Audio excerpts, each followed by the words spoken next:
he learns he's going to be a dad, and he's overjoyed. He's crying. He's like, it's a daughter, right? And it's like, it's a son. And he's just like, well, just put it with the other sons I've got. I don't give a shit anymore. He's got a room of like 38 sons. There's just a room in his house that's covered in mud that, like, when you open it, it's just boys roughhousing. Yeah. And when he opens the door, there's like 8 of them going, Papa! And then he's like, another one. And just throws it in. And his wife is like, please, I can't give birth again. And he's Why don't we just adopt? Yeah, he's like, yeah. She's like, you can have a daughter. There are so many little girls who would want a father like you. And he's like, no, it must be of my own seed.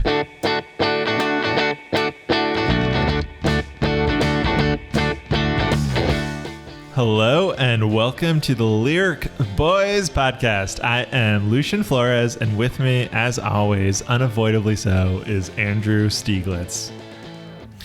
It's avoidable, but you just don't want to avoid it. You need me.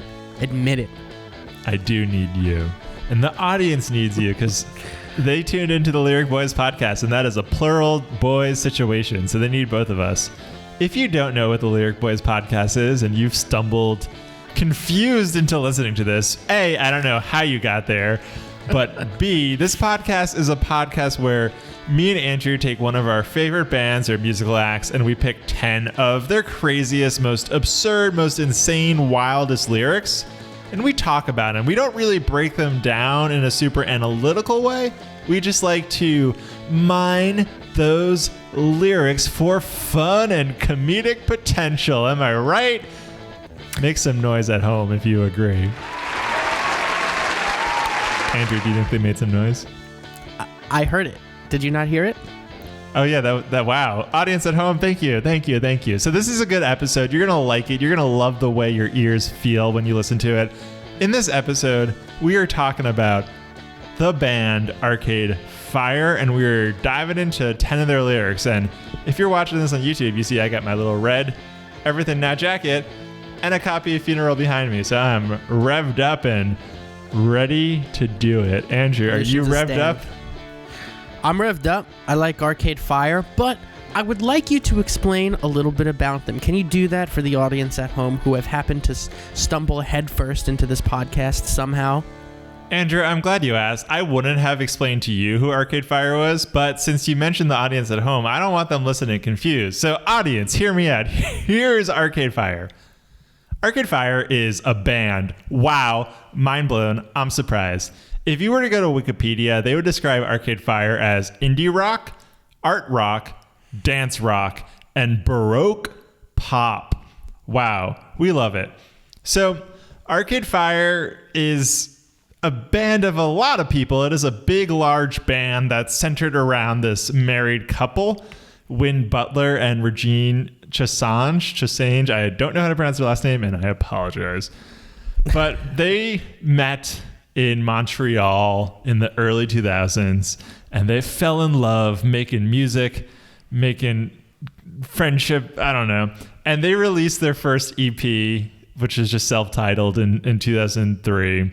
Then in 2004, they released Funeral, which was their first album and really propelled them into the mainstream of indie rock at the time. It's like super cathartic.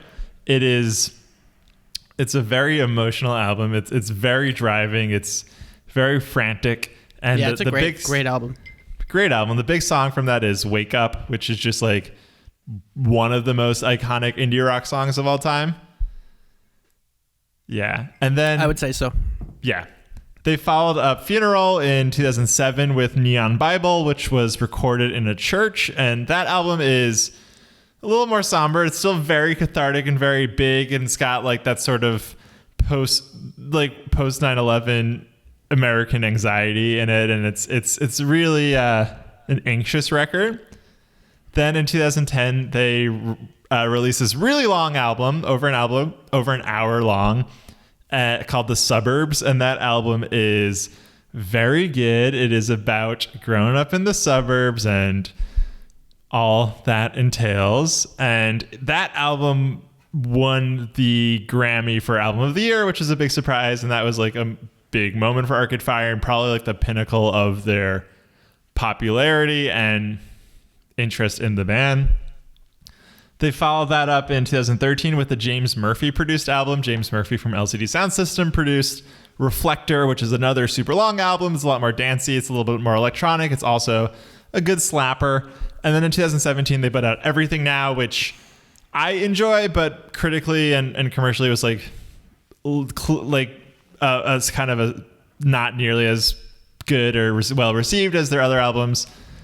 They kind of released it with this sort of tongue-in-cheek everything as a product, and we're marketing this product and this whole band as a product, and a very like a satirical look on like commercialism. And I thought that was funny, but some people were like, oh, they're taking themselves too seriously.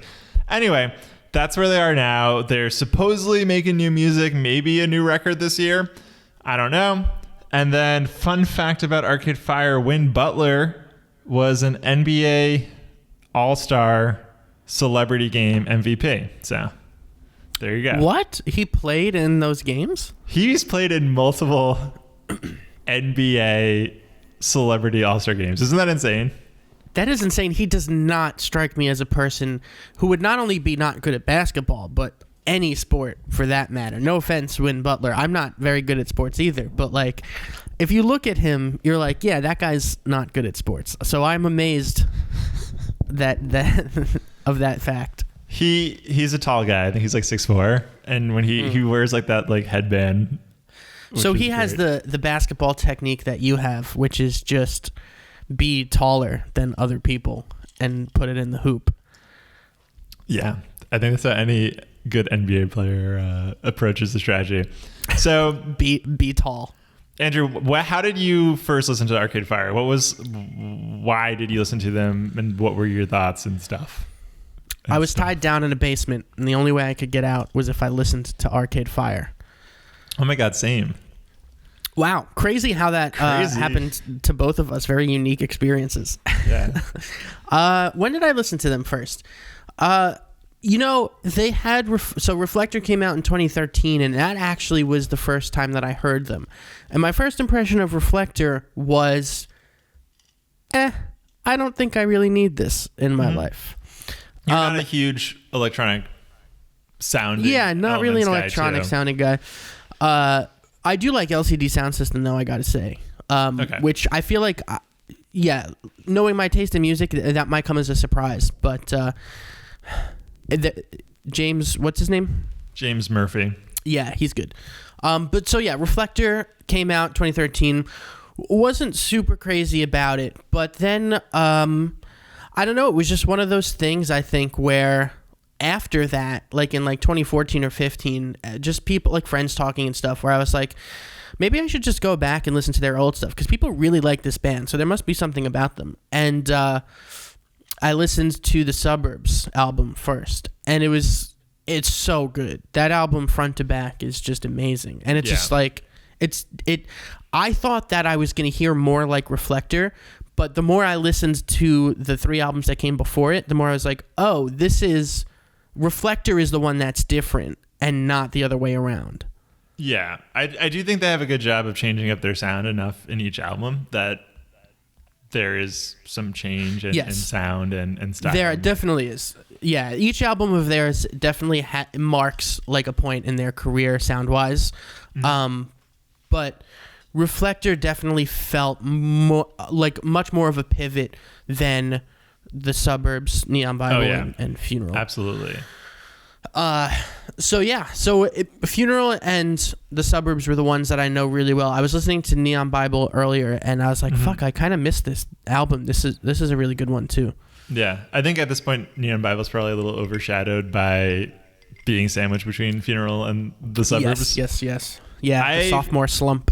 Yeah, I got into Arcade Fire, I want to say around right before the Suburbs, so like around 2009, 2010, because they released, I had like known them a little bit. I think everyone had heard Wake Up at that point, but they put out the songs The Suburbs and Month of May, and I remember those were the 2 singles that I was listening to over and over again from the Suburbs, being like, damn, these are really good. I'm enjoying these a lot. Also, Month of May is one of those songs that mentions the year in the song, which I love. So it mentions like 2009, 2010. And I remember being in 2009, 2010 being like, wow, what current music? And now that feels so old. And then I saw them. Why do you still love that trope? Yeah. Oh, I love it. I love it when songs mention years that they're made in. It's so cool to me. I think like there's a car seat headrest song that starts with like it's 2014, and I don't remember the lyrics and I don't want to butcher it. There's an Every Time I Die song that says, why can't it be the year 2000? I want to live in the year 2000 when I was young enough to truly believe. Damn. Do you feel that way? That hits you in the feels. I was young in the year 2000. I was 8, but I get that sentiment of like, I feel like that year for me was probably like 2007, like freshman year of high school, where I was just like young enough to truly believe. I don't know in what, in nothing really. The car seat headrest lyric is, it's 2014 and I have no idea what is going on in my life. And I always think that is a funny lyric because it's now, that seems so old. But when those songs first came out, you're just like, music about now, what a novelty. Anyway, so those songs got me into Arcade Fire, and I saw them at Madison Square Garden, and it was a great show. I really enjoyed it. And then they became one of my favorite bands.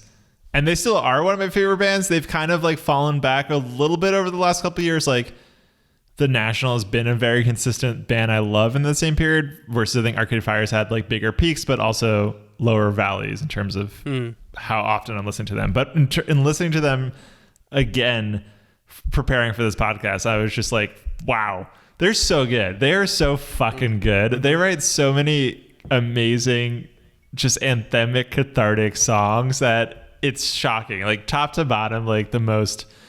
If you're looking, if you have $20 and someone's like, all right, give me the most bang for buck, I need the most anthems per dollar. And you're like, sir, I don't quite understand what these $20 and how they will buy me anthems on. And you're just like, I don't know, iTunes. And you're like, okay, whatever. In this confusing example, Arcade Fire would be one of those bands. You get the most anthems per dollar. I appreciate you trying to come up with a weird like metaphor example on the spot. And I feel like everybody kind of understands what you're saying. Yes. I would say the Suburbs album front to back is just like very anthemic. Like song after song is just like anthem after anthem. Now, are you ready to get into the lyrics? Sure am, Skipper. Right before that, we do that. I do want to give a quick Lyric Boys shout out. So my brother is a really good guitarist, and for a while he was playing guitar in this band called Nkula, spelled Nkula, and they are this similar to Arcade Fire, very large band, a lot of members. They're a DC-based reggae band, and they're very good. They've played like tons of venues that are big, and my brother's always like, I can't believe we're playing this massive venue of like thousands of people. And anyway, they released their first EP. It's called Zion Rock, and it's on Spotify. It's on Apple Music. It's everywhere. My brother plays, I'd say, rhythm guitar in the album. And yeah, they're good people. They are cool people. They're trying to make music in the midst of the pandemic, which is very hard. So check them out. That is Nkula, Nkula. And while you're on Spotify liking things, subscribe to the Lyric Boys. Subscribe to this podcast, because you're never going to miss an episode if you do. And baby, I know you lie awake in bed at night thinking, oh my God, I can't miss a Lyric Boys episode. So if you subscribe, you'll avoid that stress and you'll go straight to sleep. Boom. Yes. I feel like we should actually reach out to some mattress companies and be like, listen, we're going to help you sell mattresses. Okay. You sell mattresses by saying, do you want a really good night's sleep, which you've been lacking lately, right? Well, there's two things you need: a really good mattress and the Lyric Boys. Hell yeah, we'll tuck you in. So Raymore and Flanagan, reach out to us. We got you covered. Hell yeah. All right, so... Do you want to hit me with your first lyric? We're doing our 10 Arcade Fire lyrics. And my first lyric is from the song The Suburbs, from the album The Suburbs. And the lyric is... The Suburbs. The Suburbs. So can you understand that I want a daughter while I'm still young? I want to hold her hand and show her some beauty before the damage is done. But if it's too much to ask, then send me a son. This is, I think, one of probably the most memorable Arcade Fire lyrics in general. The song slaps. The song is great. And the delivery of this is very like emotional, but I do love that he's basically like Win Butler is pleading with God or whatever. And he's like, oh my God, please, I would just love a daughter. A daughter would mean the world to me. A daughter would be so meaningful, but like, all right, like don't overexert yourself, God. Like if it's too much work, like a son will do, I guess. But like deep down, I'll still always want a daughter, you know? God comes back and is like, oh, bad news. You are completely barren. You got nothing to give. And I'm sorry, you're not going to have a kid. What do you think? What would Win Butler's reaction be? Because in his mind, having a son is the worst of the two options. He didn't even consider option 3, which is just like, I can't have kids. That would change it. He would not be happy, I don't think, considering he really wants a kid, child. He would be sad. So one thing that is funny about this lyric is Win Butler eventually had a kid and had a son. Do you think when his son gets older and he like looks at these lyrics, he's like, Papa, Dad, why were you begging so much for a daughter? And are you disappointed in me? And Win simply like, yes, I clearly objectively wanted a daughter. You were to be honest, I didn't even mention the third option of being barren because it was actually preferable to having you. So, sorry, son. You fucked up my life by being a male. It is, yeah. It's kind of like he learns he's going to be a dad and he's overjoyed. He's crying. He's like, it's a daughter, right? And it's like, it's a son. And he's just like, well, just put it with the other sons I've got. I don't give a shit anymore. He's got a room of like 38 sons. He's like, I've tried so hard to have a daughter. Every time I'm copulating with a woman, I'm thinking daughter. And it never happens. There's just a room in his house that's covered in mud that, like, when you open it, it's just boys roughhousing. Yeah. And when he opens the door, there's like 8 of them going, Papa! And then he's like, another one. And just throws it in. And his wife is like, please, I can't give birth again. And he's Why don't we just adopt? He's like, yeah. She's like, you can have a daughter. There are so many little girls who would want a father like you. And he's like, no, it must be of my own seed. This is when we say the Lyric Boys sponsored by adoption. Buy a child. It's easier. I love to imagine a room of hundreds of little boys that he's given birth to, and he's like, every once in a while there's like a doggy door where he slides a plate of food underneath it, and there's like, it's like 4 slices of cheese, and they all rush at it, and they're all like have ratty clothes on, and they're like, my cheese, Papa, my cheese is here. And also he wants a daughter while he's still young. How do you think he's going to deal if he has a daughter while he's old? Another thing you didn't consider. Right. He's had like hundreds of boys. Now he's like 58, and finally he has the daughter. And he's like, wow, I don't even know why I tried. I don't even want this anymore. Exactly. All right, Andrew. A slapper of a song, though. I love it. This is definitely such a slapper. One of my favorite songs. Andrew, give me your first Arcade Fire lyric. My first Arcade Fire lyric comes from, yours came from track 1 of the Suburbs. Mine comes from track 2. The song Look at that Ready. Seamless transition. Seamless. The song Ready to Start. And the lyric is, businessmen drink my blood like the kids in art school said they would. And I feel like this is a hilarious interpretation of business school from an art student perspective. Like, yes. It sounds like an art school rumor where it's like a bunch of like kids in art school with like long black hair into their eyes, and they're all like very gothed out, and they're just like, over there is the business school where the businessmen drink blood. Don't go over there, they'll kill you. and then one of their friends transfers to the business school, and they're like, oh my god, he has turns. What are we gonna do? Two things. One is, as we mentioned to our loyal podcast audience, we met at Boston University in their film school department. And I do think there are people that kind of believe this. They're like, if you went to business school, you are a literal vampire. Yeah. Yeah. Oh, yeah, for sure. I mean, look, you meet some business school kids. Let's just be real. Not all of them. But you do meet, just like you meet some art school kids, where you're like, okay, this 100% lives up to the stereotype. Like, you are businessmen that metaphorically drink blood, and maybe you do in real life. I don't know. Mm-hmm. Are you still scared of business school people? I'm terrified. I'm terrified. Do not mention your Roth IRA in front of me. Do not mention your stock options in front of me. I will shit my pants. I also think it's funny that he's saying businessmen drink my blood like the kids in art school said they would, as if they've already been drinking his blood, and he's like looking back with some sort of like, I should have listened to those kids. Yeah. They were like, those businessmen, they're straight up cannibals. And I'm like, dog, chill.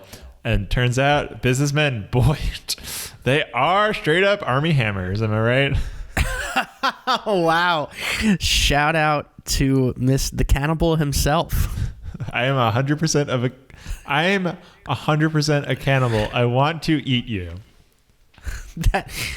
He said it. And he also said, I learned how to do this in business school, where businessmen drink blood. Love it.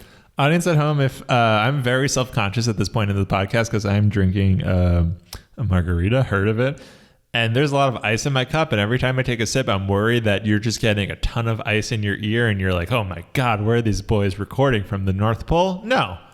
It's just my drink, okay? Wait.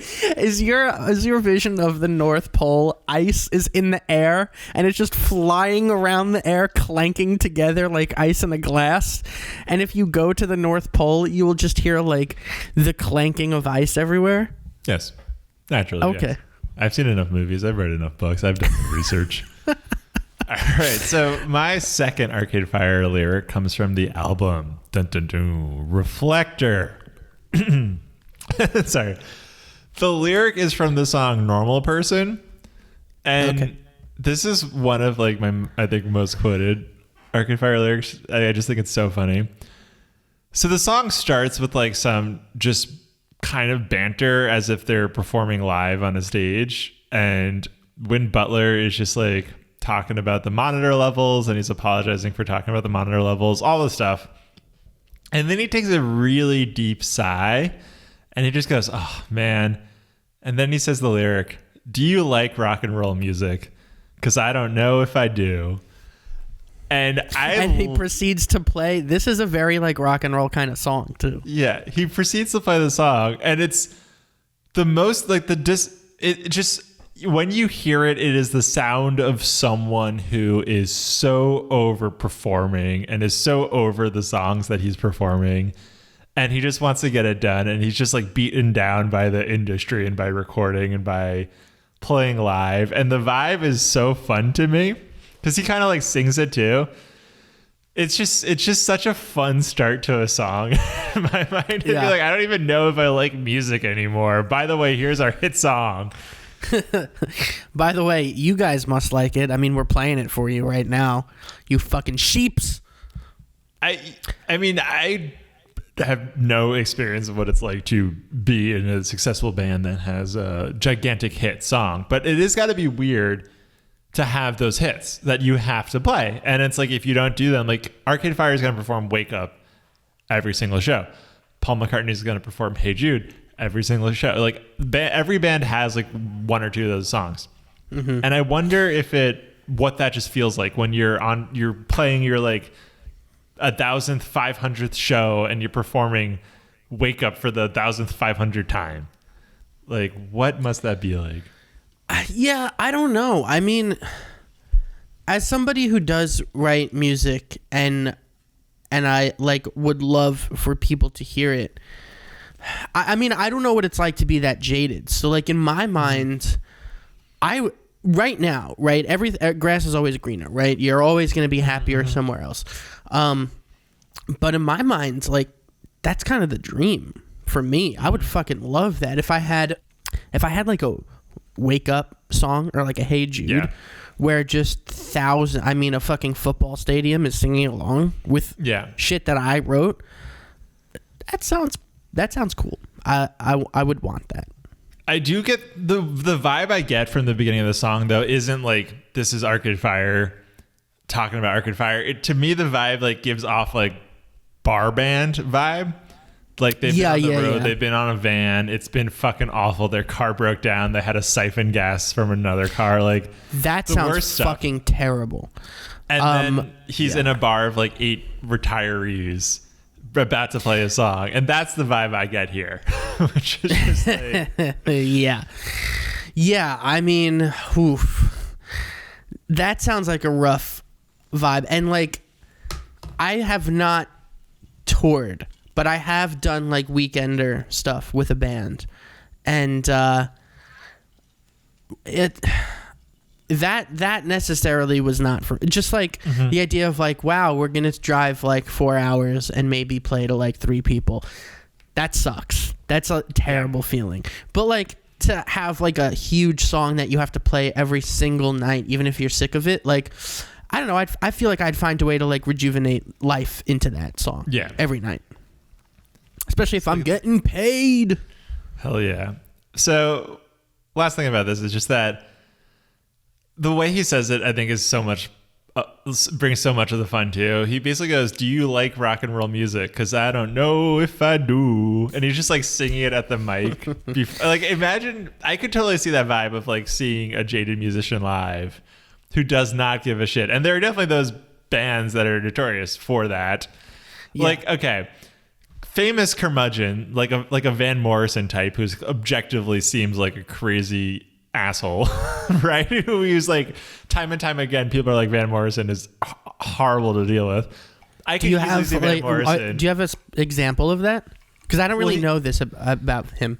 He's just known for being not a great person, and then during the lockdown he released like 3 anti-lockdown songs and was like, I can't be locked down anymore, I want to play shows, god damn it. Jesus Christ. And anyway, but Van Morrison, I love Van Morrison despite all of this, right? So, but he's someone I could easily see up at the mic being like, do you guys even like smooth Van Morrison vocals? By the way, here's Moondance.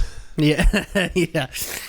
Just like the contempt for your audience at that level where you're just like, you fucking bitches, you want to hear this one song one more time? All right, I'll give it to you. I'd rather play that like other random song.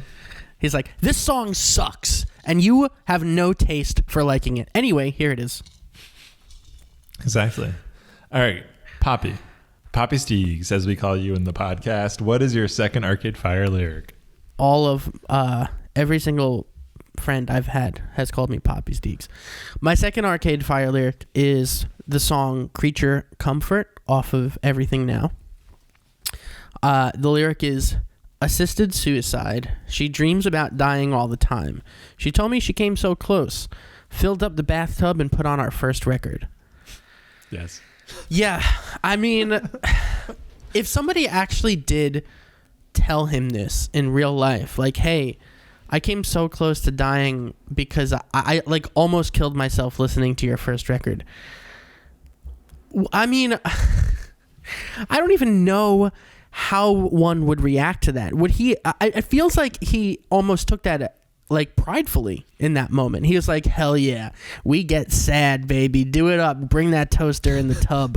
I want you to throw on fucking Neighborhood 1 and be like, slit my wrists. Well, so that's, yeah. So this song is like a very much of a downer song about like people with suicidal tendencies and also people who are like ashamed of the way they look and whatever, all the stuff. Mm-hmm. And the idea that he's just like, ah, man, this person put on our first record and almost did it, like kill themselves, is it's also a weird self-referential thing. Like it's the only time I know in their career where they've like mentioned themselves as a band. And to be like, yeah, we probably have soundtracked suicides before. It's a reflection on like how Well, I guess dark and depressing their first album is, although I always found it very like a jam. Like their first album. Yeah, I don't think their first album would make me want to kill myself. But like what I find funny here is that it sounds like he's kind of proud of it. Like he's kind of like, yeah, like we got an album that makes you want to kill yourself. Like what do you got? You got an album that makes you want to dance? Pff, dancing is fucking lame. Suicide is the new dance. Yeah. Well, I think like, yeah, the album is a slapper, but it's also like about so much death and stuff. So it makes sense that some people would like be down by it. But I also, another way you can interpret this is maybe the album stopped this person from doing it. And that's the point, maybe. Which I just thought of like now. In this moment. Yeah, I'm like, because I've always thought it was like you put on this album too. And you're like, but it could be like she came so close and then funeral stop, like was like a way she got out of it, which then that would be something a fan might say to a band, and they might be proud of it. Right. I kind of feel like it's not that. I'm just saying no to you right now. We are improving, and I am saying no. You tried to yes and me, and I just said no. No, there was that. I'm saying no. I know that conversation to nowhere. The album Paranoid by Black Sabbath, when that came out, there were all these rumors that like if you played the album backwards, it would tell you to kill yourself. And Black Sabbath like had to say like, no, that's obviously not true. But I feel like Arcade Fire in this moment, because Win Butler is so proud that somebody almost killed themselves to this, would be like, you don't even have to play the album backward, play it forward, it'll make you want to kill yourself. The song is just kill yourself. Yeah, and all the like the Christians who are like, don't listen to Black Sabbath, it sparks suicide. Arcade Fire would be like, that's child's play, man. So there is that thing that's like people, if you were like a singer or in a band that has a big following, you definitely have people say like, oh, your record means so much to me in this dark time of my life and all that stuff, right? Which is a hard thing to balance, I'd imagine. You know, it's a hard thing for people to go up to you and be like that. The worst example of this, and I think about this a lot, is the Antlers. Their first album is called Hospice, and it is a breakup album, but the metaphor is about a patient slowly dying of like cancer in a hospice, and the lead singer is like taking care of this person. And but it is a breakup album. But the lead singer apparently would feel very awkward, as you might imagine, when people would be like, okay, like tell him really personal, like cancer stories, essentially. And he'd be like, oh my God, that's awful. I'm glad the album like helped you through. But it was a breakup album. First and foremost, wrapped in this metaphor. What did he tell them that? He'd be like, listen, I'm glad that this album helped you when you were almost dying of cancer and you had to go through all that treatment. But you missed the point of it. Gotta say, here's the album, zoop, right over your dumb head. They are a band that also like he's made like a breakup album, this cancer metaphor, and he has a breakup song that's called "Putting the Dog to Sleep." So he like clearly likes the heaviest metaphors possible. Anyway, back to Arcade Fire. They might be proud of this because they also on the same album have the song "Good Goddamn," and they have a lyric, and this is not going to count as mine. It's just backing your point up. The lyric is, you want to get messed up when the times get rough. Put your favorite record on, baby, and fill the bathtub up. Oh. So he kind of brings this bathtub funeral listening thing again. See, he's proud of it. He's proud that his music makes people want to kill themselves. Also, the idea of like bringing a vinyl record into a bathroom is funny to me. Whatever it'll do. I mean, it's electronic. You don't have to bring a toaster in there. Ooh. All right. Do you want to hear? Give me your third lyric. All right, audience at home. This is my third Arcade Fire lyric. Wow, we love that fast talk. So it's from the song Sprawl 2, and this is a song, a banger of a song, really peppy, fun, dancey number, sung by Régine. And the lyric is, they heard me singing and they told me to stop. Quit these pretentious things and just punch the clock. And of course, in her mind, this is like, I just want to be like my creative self, but everyone's trying to make me conform to the society that is like just work and like that your values in work and like don't whatever. But I do like the idea that this is someone at like a construction site who was just fucking singing in the morning, who's just like ba ba ba da da da ba ba ba ba, because that's what singing sounds like. I know my stuff, and it's great. Everyone's like, Régine, fucking punch that clock. All right, you are 40 minutes late. You've just been singing there the whole time. No one asked for this, okay? Even if you had a good voice, like the best voice in the world, or the worst voice, it doesn't matter, because we need to build this building, and if you don't build it, newsflash, this building is a hospital and people won't get saved. So Régine, friggin' start. Yeah, I also imagine that was the first thing I thought of when I read this lyric too. And that also then makes me think of like those overly peppy people in the workplace who are just happy to be there, and they're like singing and they're just whistling and they're walking down the hallways. And I experienced that a lot at working at where I previously worked. I guess, I mean, it doesn't matter if I say it or not, but working there, like in the hallways, specifically, I had one boss who would, she would say hi to me in the hallway as if she hadn't seen me for years, as if she thought I was dead, that I was like a Chilean miner trapped and I was never going to be seen again. She would say hi to me like, hello, how are you? And I'd be like, I just fucking saw you. I'm going to get coffee. I can't do this. I can't.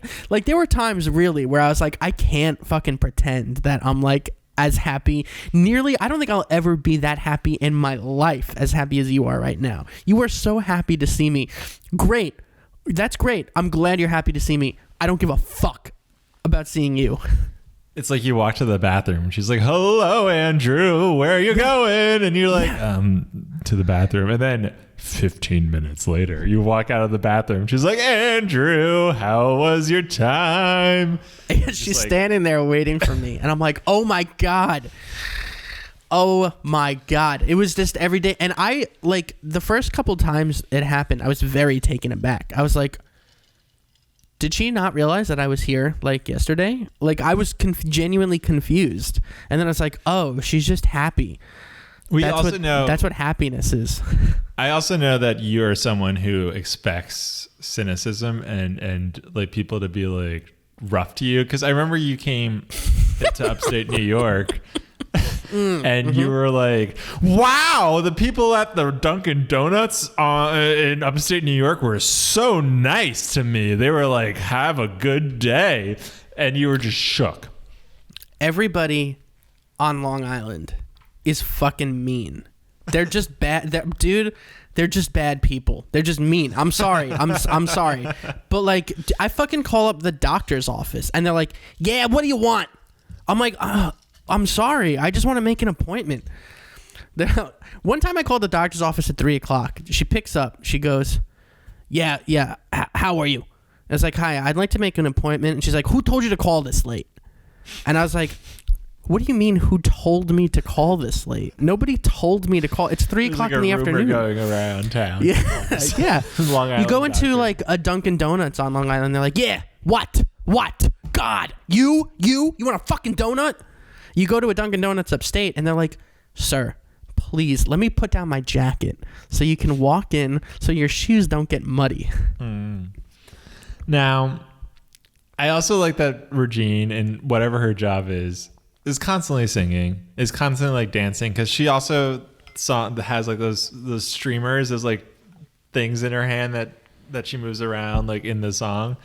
So that, I imagine her just doing that. Like, she could be working at Dunkin' Donuts and they're like, okay, listen, this man's been waiting 20 minutes for a friggin' iced coffee. You've been standing there just singing. And like, okay, I guess like they're calling her pretentious and that's mean and she probably feels bad about that. But also she's been like singing for a whole half hour at Dunkin'. Yeah. We threw those streamers out. Where did you get new ones from? And she's like, don't tell me to punch the clock. I'm creative. It's like, yeah, okay, you could be creative. Then why did you take this job? Yeah. She's like, I needed money. Okay, well then work it. You get off in an hour. Just shut up for an hour. It is like, I could see that being made into like a really shitty movie in a great way. It's like, Régine just wants to sing, and then the cut to her and she's twirling with streamers and she's like, la la la la la. And they're like, but they just want her to put the cement down. And they're like, Régine, stop with the singing. Put the cement down. And she's like, I can't put down the cement. I need to raise my own voice. I'm genuinely picturing like mid-90s Drew Barrymore in this role. Okay.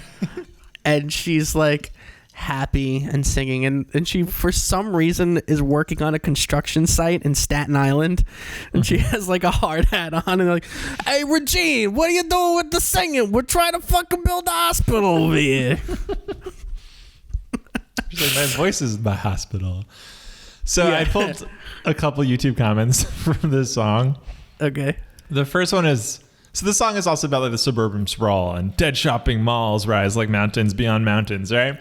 Mm-hmm. So this comment I thought was funny is, this song is the reason why I became a city planner. Wow. That's a mass. That's like as massive. That's like, imagine like writing a song that inspires a whole career. That's as massive as somebody being like, I almost killed myself to your first album. Like your album changed my life so much, but in a more positive way, I suppose. Yeah. Well, it's also like someone listening to the song, instead of like getting down with the music, it'd be like, a dead shopping mall? Another dead shopping mall? Rising like mountains? We can't have that in a functioning city. There should be parkland and also, you know, a little bit of active shopping malls. Am I right? Let's move the parking lot underground. So another lyric I pulled, or YouTube comment I pulled was, and people say there's no more good music. And I pulled that simply because, thank you, YouTube commenter. We have pulled so many comments that are like, they don't make good music anymore, and I can't find anything. And so I was glad that someone is just like, this is what I'm saying, dude. This is what I was saying. Blink-182, we talked about this too. yes. Where the comment was, there's no good music anymore. We should go back to that. And what I was saying then was, like, Arcade Fire isn't necessarily played on like a top 40 radio station, but if you dig just a little bit beneath the surface, like literally just a drop beneath the surface, you'll find so much fucking good music, and Arcade Fire is one of those bands. And that's why it really bothers me when people are like, man, I was born in the wrong generation. There's no good music. I wish I could go back to the 60s and watch all those people play live. Yeah, that would be cool to go back and watch Jimi Hendrix play live, or the Beatles. That would be fucking amazing. But like, there's so much good music out today. Just find it. You can find it. It's easy. Listen to the Lyric Boys podcast. You'll learn more good music. So 2 more comments. One YouTube comment is, forgive me, Wing. Sorry. Forgive me, Win. But I definitely have a crush on Régine. I like that someone was like, Win Butler, I am seeking your forgiveness, but I have a crush on your wife. And then like, if he does something about that, if he's like comments back, he's like, you're not forgiven. I do not give you permission to. Yeah. He shows up at the guy's house and the guy's like, holy shit, Win Butler. And he just punches him in the face and leaves. He's a printout of the YouTube. He's like, is this you? Yeah. Are you user 84769-420 blunts? Hit the blunt. And he's like, yeah. And he just punches him and leaves. And this last comment was just a lot. It was just, after 6 years of loving the album as a whole, I never realized how much I love this song individually until it came on a random while I was making breakfast. It just overtook me, completely possessed me for 5 minutes, dancing, singing, and crying, realizing how far I've come from my small town, yet how deeply I've had to explore traumatic memories of that time as an adult. Which is just like classic, like, welcome to Arcade Fire. Yeah. No, it's cool. I like the vibe. I like the vibe too. All right, give me your third Arcade Fire lyric. My third Arcade Fire lyric comes from the song Neighborhood 1 off the album Funeral. The lyric is, and if the snow buries my neighborhood, and if my parents are crying, then I'll dig a tunnel from my window to yours. Yeah, a tunnel from my window to yours. You climb out the chimney and meet me in the middle. So this conjures up some images of like little Win Butler hanging out, maybe in the same elementary school as Baby Genius Lord. And they're talking about a possible snow day, right? There's like, oh, it's gonna snow tomorrow, and they're like, oh, we're gonna have off. We can go like to this like sledding hill, or we can go skiing or something. And he's like, This is becoming fan fiction very quickly. He's like, okay, great. So if my parents are crying, I'll dig a tunnel from my window to yours. We'll meet in the middle. And all the other kids in elementary school are like,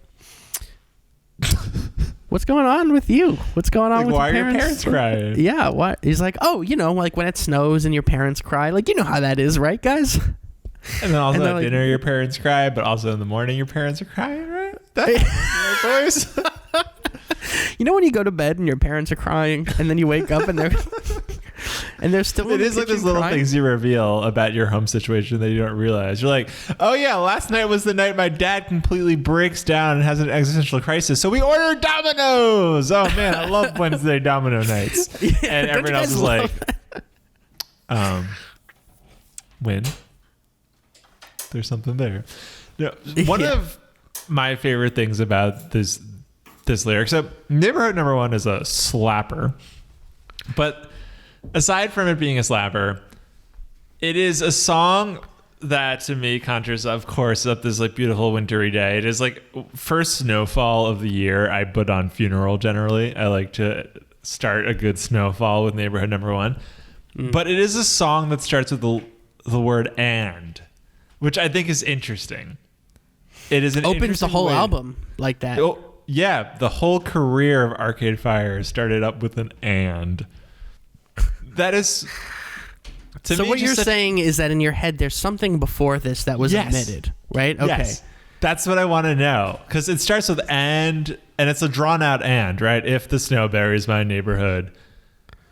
What was before that? Was it like... my parents are crying clearly wasn't again. good enough. Yeah. He's like, my parents are crying again. And if the snow buries my neighborhood, and if my parents are also crying. His parents are crying a lot. The other thing I like about this is, a tunnel. Because the way that's said in the song, the way it's delivered is very much like, yeah, I said a tunnel. What are you going to do about that? You heard. It is. It is much more aggressive than the rest of the lyrics. Then I'll dig a tunnel. Or, sorry. From my window to yours. Yeah, a tunnel. You fucking gonna mess with that tunnel? You don't think me, little baby Win Butler, can dig a good tunnel? Well, I can. I got good digging tunnel hands. And one day I'm going to be an NBA celebrity game all-star MVP. Baby Genius Lord is like, just don't dig it to my house, okay? I've seen this story before. Maybe he should talk to the city planner, because... You can't really... I don't understand how you can dig a tunnel from a window to a window. Windows Maybe are the song generally... is written by a 6-year-old who has no conception of everything. Or they live in the basement. But still. Still. Yeah, no, this song is definitely written by like little Win Butler. I like this definitely makes me think of like elementary school kids talking about like, yeah, we'll sneak out and we'll hang out. It's like the shit elementary school kids lie about. Like, I remember... in like third grade, someone being like, I went to ski at Lake Placid. And I was like, oh man, how was that? And he's like, I skied off the ski jump. And I was like, no way. He's like, yeah, I just skied off the ski jump. They allowed me to. And I was like, wow. Motherfucker did not ski off the ski jump. He would be dead. Or at least he would not have a spine anymore. Could you imagine the news? That would be like a child skied off the massive Olympic-style ski jump. Yeah, dude, I couldn't even fucking get on the ski lift at your little Bel Air mountain. It would knock me down to the ground. I couldn't. It smashed me, and I had to be picked up by a security guard. That is my last memory of a pre-COVID world, is you getting smashed by a ski lift, and it's one I will cherish. Yeah, March 2020. All right, hit me with you have lyric number 4? 4. My fourth lyric is from We Don't Deserve Love off of the album Everything Now. And the lyric is, you don't want to talk, you don't want to touch, You don't even want to watch TV. So this song is like, it's a jam. It's a slapper. All these songs are slappers. We've established that. But I love that, like, that's the biggest escalation. There's a couple of funny things with me. It's about like it's like a relationship kind of like petering out probably, right? Mm-hmm. So you don't want to talk. Okay, we understand that, right? Like they're in that level. You don't want to touch. Okay, we understand that. Funny phrasing. Wait, but he's talking about like we're having like sexual dysfunction in our relationship, right? Or like any sort of like hold hands. Or you don't want to hold my hand. Intimacy issues. You don't want to hold hands anymore when you go to Dunkin' Donuts, and it's too much for me. But then it's you don't even want to watch TV.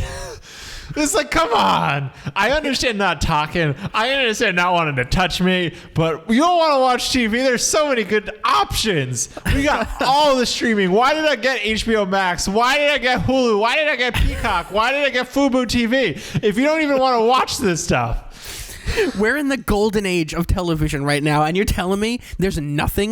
1999, The Sopranos launched us into a modern golden age, and you're telling... Fine, we never have to have sex again. But this Roku that I bought for $39.99 from Target, it brings all of the options to us, and you're telling me there's nothing there for you? It is like also like, yeah, their relationship's that bad at this point. It's so broken that they don't even want to watch TV. TV's the best. TV's the best thing. We all love TV the most. TV is the best thing in the world. We love it. We love it so much. This podcast brought to you by TV. Yeah, I love it. I love it. Great song. Great slapper. This is the song that taught me the expression, I can't see the forest for the trees. Is that the expression? I don't even know. I don't know. I also don't know. But the song taught it to me. So there you go. Nice. That was quick. That was, you know what? That was succinct. We got in, we got out. Bada bing, bada boom. We got out, and we're talking about it some more to extend it for no reason. All right, give me your fourth Arcade Fire lyric, Andrew Stieglitz. My fourth Arcade Fire lyric is from my third one was from Neighborhood 1, and my fourth one is from Neighborhood 3. Again, off the album Funeral. Mm-hmm. The lyric is, I woke up with the power out. Not really something to shout about. Ice has covered up my parents' hands. And then he says, I went out into the night. I went out to find some light. Kids are swinging from the power lines. Nobody's home, so nobody minds. Now, I'm reading this now after having read Neighborhood 1. Mm-hmm. I don't know if the intention here was like a continuing story. But it definitely sounds like that now. Like, it literally sounds like Neighborhood 1 is like, oh, we're going to have a snow day. It's elementary school, and there's going to be no school tomorrow. And then it turns out that snow day is like a snow apocalypse. And he wakes up, there's no power. Snow is just... Ice has covered up his parents' hand. His parents are dead from the amount of snow that is in the atmosphere. And he goes outside and he's like, what the fuck is going on? And kids are literally swinging from the power lines. Nobody's home, as he says, so nobody minds. It's total anarchy. This is a snow day gone wrong. It is a tricky sounding neighborhood. It is just this like neighborhood that's just been dumped on. And it is, yeah, I never even thought of it like... For some reason, so there's 4 neighborhood songs, in case you don't know, mm-hmm. audience. Neighborhood number 1, neighborhood number 2, neighborhood number 3, and neighborhood number 4. And yeah, it paints this picture of this extreme winter chaos where the children reign supreme. It's like Lord of the Flies, but for winter. Yeah. And they're swinging on power lines, which is dangerous, but could be very fun, I guess, right? Nobody minds because the parents aren't home. Yeah, and so when parents aren't home, the kids come out to play. Capiche? This sounds like a horror movie where it like starts out like it lulls you into a false sense of security. It's like, hey, snow day. I'll dig a tunnel, my house to yours, and then smash cut. Parents dead, kids swinging on power lines. He walks outside. He's like, nobody's around. What the fuck is going on? I'm in a snowy apocalypse. It's a dangerous neighborhood. Do you remember the movie Snow Day? Yes, I saw it in theaters, and I have the orange tape, the orange Nickelodeon tape. I saw it in theaters, too. Hell yeah. Snow Day. Showing our age. We were 8 years old in 2000. Yep. But for some reason, I don't remember anything at all about Snow Day. But to me, this is the movie Snow Day. So This is definitely Snow Day was a kids movie. This sounds like a Wes Craven style horror movie. Maybe. Well, we gotta tweet at Win Butler and be like, "Yeah, were you inspired by Snow Day when you wrote Funeral?" Yes, he was also in the theater. Much he was older, sitting there crying amongst all these children, being like, "Snow Day, it's beautiful." What a picture! I just have to write a song about this beautiful Snow Day movie. So that happens with like this other is a film. So the National wrote the song. I think You Can Wait or whatever after Matt Bringer watched the movie Win Win, and he was like, "Oh, I'm moved to write a song."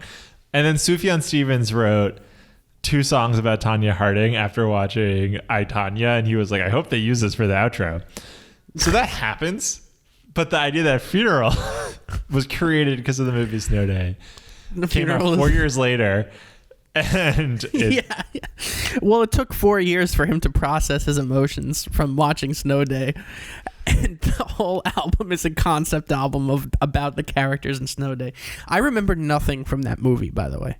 So Régine, not only is Régine singing, but she's just like processing the movie Snow Day in the corner. You're like, Régine, stop processing the movie Snow Day and just punch the clock. They just say, like, when she's not singing, she's just staring into the abyss, and they're like, we know what you're thinking about. We know you're thinking about Snow Day. It's okay. The kids got home safe. And she's like, no, it was beautiful. I've never seen a film with such emotion in it.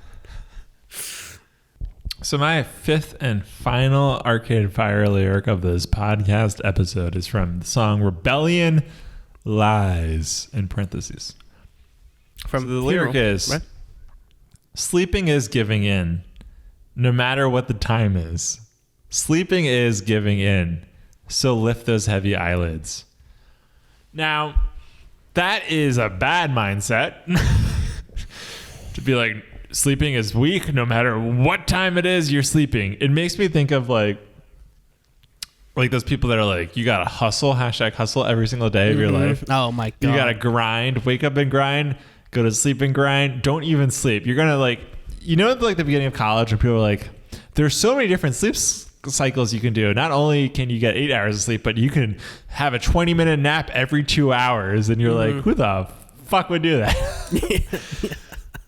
But it is like, that could also just be like this person's depression talking to him, being like, oh, come on, man. You gotta go to sleep? Yeah. Why do that when you can scroll on your phone, Poppy?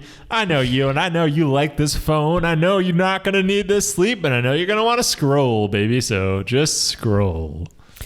Sounds like he was raised by like a drill sergeant army dad, but yes. He wasn't actually in an army. He's just like one of those guys who thinks he's tough. Mm-hmm. And every time like his kid falls asleep, he's like, bitch, wake up. The fuck are you doing? Sleeping? We are stronger than our neighbors who are asleep right now. You think you deserve to sleep after what you've done today? you know those car commercials that are like a child falls asleep in the backseat, and it's like the parents are so proud, and they're like, oh my God, this Mazda is a fucking godsend. My child is asleep. But the alternate version of that, which the dad like stops the car so the child like jolts awake, and the dad is like, bitch, I saw you sleeping. You gotta stay awake on this road trip. What kind of company are you? God. He has like a thing that you spray dogs with when they misbehave, and he just sprays his kid every time his eyelids like close. He's like, don't even blink, because blinking technically is 1/millionth of a decimal of sleep. It also seems like some sort of crazy cult to me. It's like sleeping is given in. Because listen.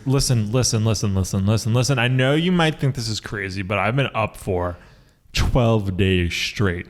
And I've got clarity, baby. I've got clarity beyond clarity, okay? The first couple of days were woozy, but I didn't give in.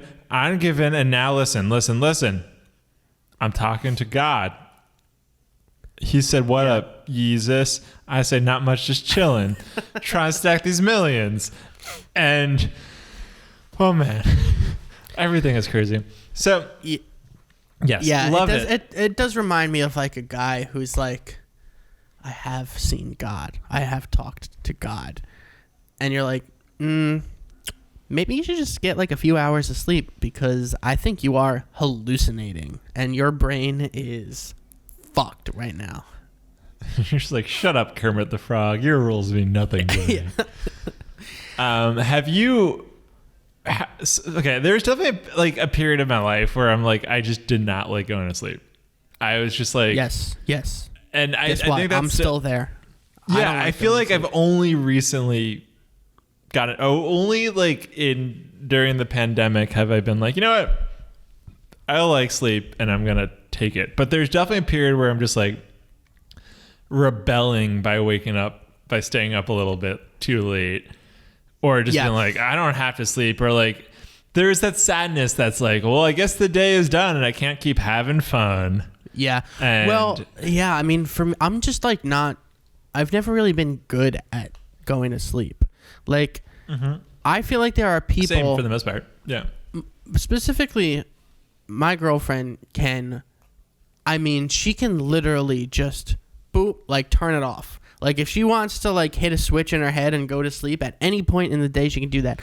I fucking can't. I'm terrible at going, even if I've had like a long day or I'm actually exhausted, like I cannot turn off at night. It is very hard for me to just flip that switch. Even with, and they say like, oh, limit the screens, do this, blah, blah, blah, blah.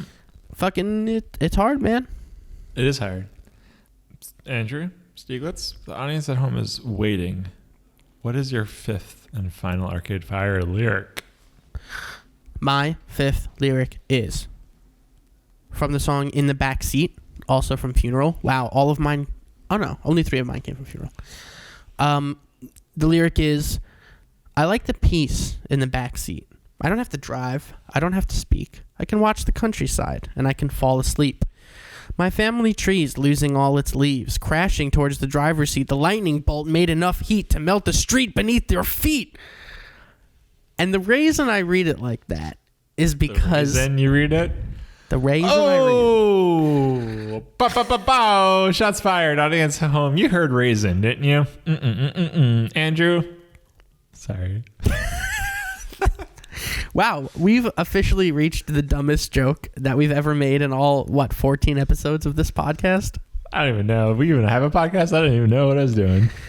Anyway, the reason I read it like that is because this sounds very peaceful, right? It starts off like, I like peace in the back seat. I don't have to drive. I can watch the countryside. I can fall asleep. And then like, it's that moment, and this is what I'm talking about where I'm like bad at sleep, because this actually directly correlates to that, where it's like you're just drifting off, and then all of a sudden your brain is like, my family tree is losing all its leaves, crashing towards the driver's seat. The lightning bolt. We're gonna get struck by lightning. The street is gonna melt beneath you. Oh my God! Stop the car. You have to stop. You're gonna die. If you continue driving down this road, you're going to die. And the driver's like, dude, it's okay. I'm just driving. Relax. Like, you're high, man. Yeah. My brain operates like that sober. Like, I don't need weed to throw me into a paranoid spiral of just like, what happened? Dude. But we're working on it. We're working on it. But this kind of thing is so relatable of just like, I'm so relaxed right now. I'm so at peace. But what if lightning crashes? And what if it melts the street? And what if we're driving and the street is melted and we get stuck and then we get hit by lightning and we die? Damn. So I do know, like, this is the last song on Funeral, and it's a Régine song. And I've always like liked it fine. It's never been my favorite song, but I do know that this is like a song that some people stan hard. So I was reading about it today a little bit. And it's like a lot more depressing than I realized. Like, I guess I never looked at the lyrics before this. And it's about like her mom dying and like the being basically like going from the kid in the back seat who gets to just chill and like look out the window to then being the adult and having to drive. And like, Okay, so it is really, that sort of juxtaposition of like childhood innocence, like yes. relaxation to adult anxiety. And being an adult, and it's like now you have to drive. And I never even realized that, but there is that moment like where you're no longer the person in the backseat anymore, which is great. Like going from the like when you're a kid, you never realize that, but now it's like you drive. You're no longer in the backseat. You were the person driving. That's what your dad used to do. That's what your mom used to do, right? And now it's like you're the one doing that. I appreciate that metaphor, and I understand it, and in many ways, everybody can relate to that. But on a literal level, when I was young, always wanted to drive. Always. There was never if my parents were when I was like 6, if they told me they didn't, but if they were like, "Hey, you can drive the car," I'd be like, "Fuck yeah, I'm doing it. I want to drive." Have you ever seen that video of that kid who stole his like aunt's car? No. He's like 10-year-old kid who stole his aunt's car and he drove, and they interview him and he's like, "I like to do bad boy stuff with my friends." Oh, how old was he? Like 10. Jesus. And he drove his aunt's car. Oh my God. Can you imagine just like being on the highway like in a PT Cruiser or some cool car, and you look to your right and there's just like a 10-year-old driving. Oh my God. Yeah, I would be a little freaked out. What? He might have been better than some drivers on the road, because there are some like 30-year-old drivers where I'm just like, dude, you should not have a license. Yes, of course. I guess this is a less comedic moment, but like that's a really good metaphor. I like that a lot. I guess I just never really appreciated the song enough, but I'm like, oh yeah, that there's that time in your life where you just like start doing the adult stuff and you're like, you never turn back. You are now the person driving the car as your kid is in the backseat, and that's wild. Or if you're like me, you're driving the car alone, but in the backseat, baby, you got a full life-size San Diego chicken outfit. I don't know why, but it's there. You got to blow up sex doll that you pretend is your kid. And you're like, all right, honey, we're going to dance class today. Okay, listen, I just want to get into the car seat lane, so I have a family of sex dolls. Shame me, okay? But I get to work 5 minutes earlier. The cop pulls you over and he's like, "Are those sex dolls?" I'm like, "Don't ask, cop. Please don't ask." And then the sex doll in the backseat like leans in and is like, "We have ways of making this disappear, you know." You know what? You know how in Toy Story the toys come to life? I was aware of that, yes. Maybe the sex dolls... I mean, in the Toy Story world, sex dolls must be a part of that, right? Toy Story After Dark. Andy is in a dry spell in college when suddenly what catches his eye? Well, a hot little number sex doll made of nice vulcanized rubber named Fiona. And he goes into like the sex shop and he just sees the doll wink once and he's like, I always suspected. And then he takes the doll home and he's like, why won't it do anything? I thought that I saw it wink. So he's like, fuck it. He leaves it. And then Woody and Buzz make their acquaintance. Okay, this is going off the rails. We're going off the rails tonight. Oh man. Okay. How did we get from Arcade Fire to Woody and Buzz having sex consensually with a sex doll who comes to life and who solicits them for sex? That's where I was going with that. Okay. Arcade Fire, what a band, what a time. I feel like I got to just say one story. You know this. Arcade Fire's song Intervention is randomly a karaoke song at every karaoke bar. They just carry Intervention. And it is my go-to karaoke song because it is so depressing. And it's about working for the church while your family dies. And it is a fucking jam. And I cannot wait into a post-COVID world where I'm going to walk into a bar filled with so much confidence, take the mic, and just sing Intervention. Yeah, random song to have at a karaoke bar. Andy boy, you want to tell the audience at home what this next segment's all about? I just remembered it.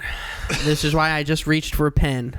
And it is about writing our own Arcade Fire lyrics. I don't really know, like, what...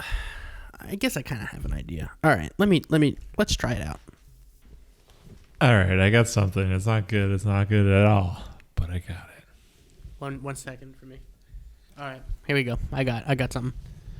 This is hard for me. I feel like while Arcade Fire has similar lyrical themes, I can't like get that same sort of inflection in the way that like there's some like Weezer maybe, or like even Lord and stuff like those people. I feel like I was able to do a little easier. Modest Mouse even. This one was like, I feel like Arcade Fire, they've like truly reinvented themselves every album that I was like, this is hard. Yeah. Also, I've gotten worse at this, I think, as we've gone on. I think I've objectively gotten worse at this segment. And this proves it. This is my worst one. All right, let's hear it. All right. Audience at home, I titled the song Neighborhood Number 5, The Revenge. Oh, shit. Here we go. Sequel. And if I drive to the store, the candy store, I'll buy a Twizzler and put it up my butt. Yeah, a Twizzler. What? So what you gonna do about that? Do you, again, okay, you had this with Kanye, and I'm going to say it again. Do you think that Win Butler would actually say, I'm going to put a Twizzler up my butt? This is supposed to be our own Arcade Fire lyrics. Do you really think that he would say that? Every time we do this, I'm like, okay, I think that he's going to have a good one. And it's just like, why would he say that in an album or in a song? Okay, so I had a dilemma here, right? I originally wrote, I'll put the Twizzler in my mouth, and I'm like, well, wait a minute. This is a comedy podcast. Should the Twizzler go in his mouth or his butt? I made a choice, and I stand by the choice.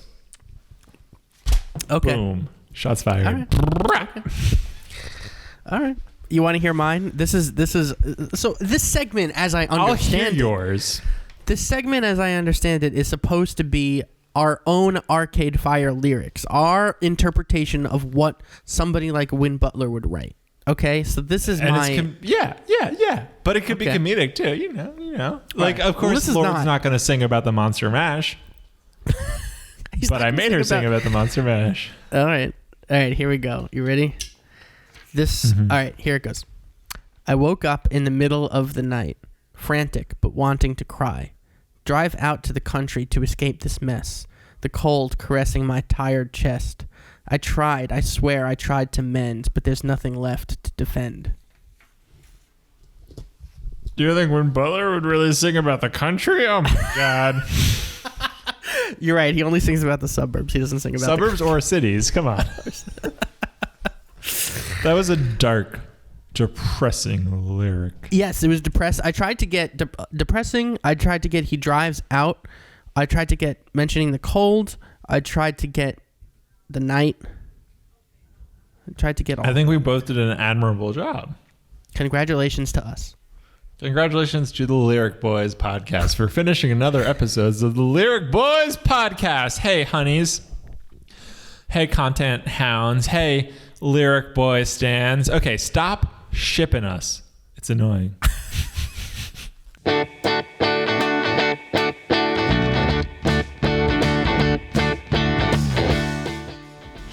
So you're sitting at home in your chair, in your car, in your house, whatever you're doing, making breakfast, making dinner, crying, whatever.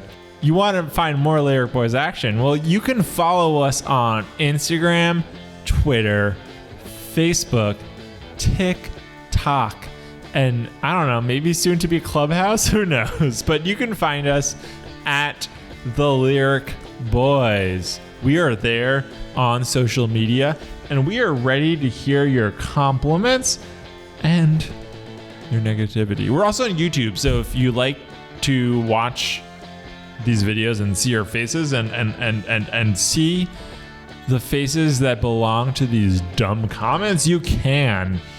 And hey, this has been a tough year. The pandemic, oh my God, what a tough year. And the only thing keeping me through it is watching the subscriber count of the Lyric Boys skyrocket. So if you're sitting at home and you're thinking, I gotta make Andrew happy, that man has a beautiful laugh, or Lucian needs to step off, and I don't even know where this joke is going, but you can subscribe to the Lyric Boys so you can never miss a podcast episode. We will do this every single week as long as you want it, but you gotta comment, I want it, okay? Bye. Okay, one sec. If you like the song that you hear underneath this, go to freelancerny.bandcamp.com. Okay, Freelancer is the name of my musical project. It is me, and I got some demos and shit there, so go ahead. I feel like this podcast went off the rails within the last 5 minutes, and I don't know what that is. Anyway, you heard the man. Fucking listen to his music. He makes some bangers. And subscribe. Do what you gotta do. Have a great whatever day of the week it is when you listen to this. Have a great time. We'll be back next week. We'll be seeing you. You guys look great. Have a great evergreen moment.